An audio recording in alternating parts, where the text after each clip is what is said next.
Now, a question I see on Twitter a lot or YouTube is like, if you're so good, why do you bother teaching, right? I think that's a very ignorant question because you have to, context is everything. So I have three things that basically make me do this.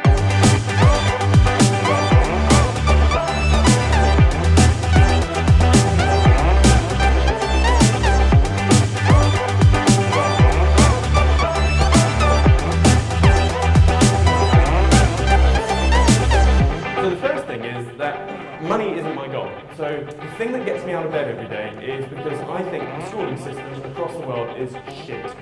I have an 11-month son. I was going to say 11-month-year-old son. So I have a son that's under a year, and I do not trust any school to send him to, private or state. I do not trust any school. So I'm taking it into my own responsibility that I'm going to set up a super school. Completely different syllabus. I don't give a shit about GCSEs, A-levels, any qualifications. My hard deadline is around 2022. I have to get this up and running before he's 4 years old.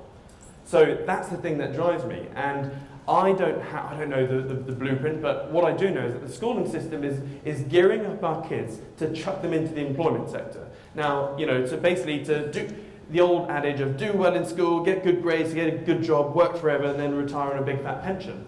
70, maybe 100 years ago, great advice. In this day and age, the worst financial plan one can ever do.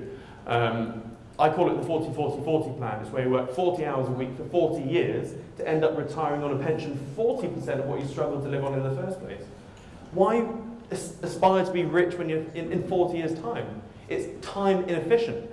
You need to aspire to get to your monetary target, whether it's £5 grand a month or 50 grand a month, in a 5 to 10 year period. And then, because when you're old, you can't do half the shit you've always wanted to do.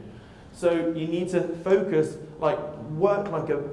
just be batshit crazy with your job or business, etc., to attain your monetary target in a 5 to 10 year period. So anyway, I will get the world's best people in a room, in a hotel room. I'll pay them, and I'll say, look, you've got 2 weeks, you're not going to leave the hotel until you have the blueprint that stops making our kids irrelevant for the future, because the rate of tech is on an exponential curve, and our kids are going to be redundant and irrelevant when AI, robotics, 3D printing, everything obliterates like 90% of all jobs over the next 20 years, if not sooner.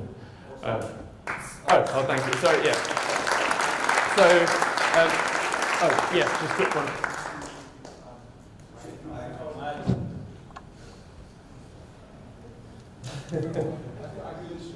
Yeah. I was just wondering, you don't think you also the kids to the same private school you perhaps went to? Or? No, I went. What do you think? I was really fortunate. I don't have the typical sob story. I was born into poverty. I had actually an all right childhood, to be honest. And my parents worked their guts out. They couldn't afford it, but they worked their guts out to send me to the best private boarding school in Norfolk, where I'm from. I wouldn't send my kid there. It cost 30 to 35 grand sterling per year to go to that school. I would not send my kids to that school because, it's not cool to do well, in class or whatever. You're still sat there staring at a bloody whiteboard for 8 hours a day or whatnot. Nah.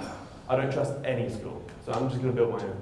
So, do you not want them to have the sense of elitism and sort of sorry that No, I learned that. Oh. Way. Yeah. So. I didn't want to. Yeah. Exactly. That's horrible.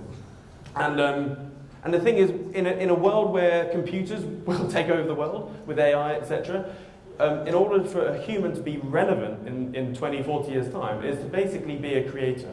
Whether you're a creator of jobs, a creator of content, of stuff which a computer can't replicate, or someone that can influence other people, whether people like Elon Musk,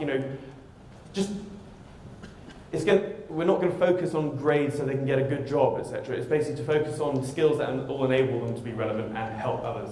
But anyway, so I speak at loads of schools. I love it. If I can help just one kid per audience, my job is done. I don't talk about money. It's basically how they can do or be anything they want in the future.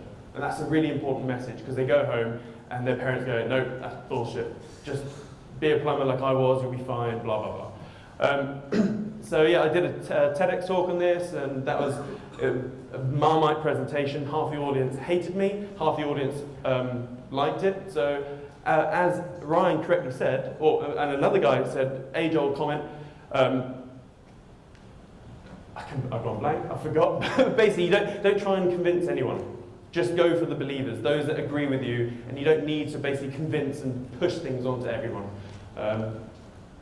So that's number one, that's really what gets me out of bed. Number two is basically the schooling system will help the future kids, basically the kids that aren't even born right now, but there's millions, hundreds of millions of young adults and adults out there which have been force-fed the shit paradigm that's been going on for the last 200 years. I mean, schools have not changed for over 200 years.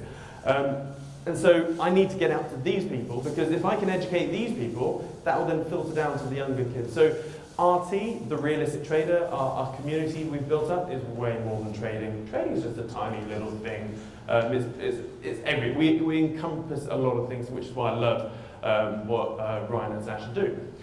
And the third thing, so public and social accountability sharpens my sword, so to speak. So a lot of traders out there, they'll show you a graph, oh yeah, I would have got in here and I would have got out here, blah, blah, blah. And they're hiding behind hindsight analysis.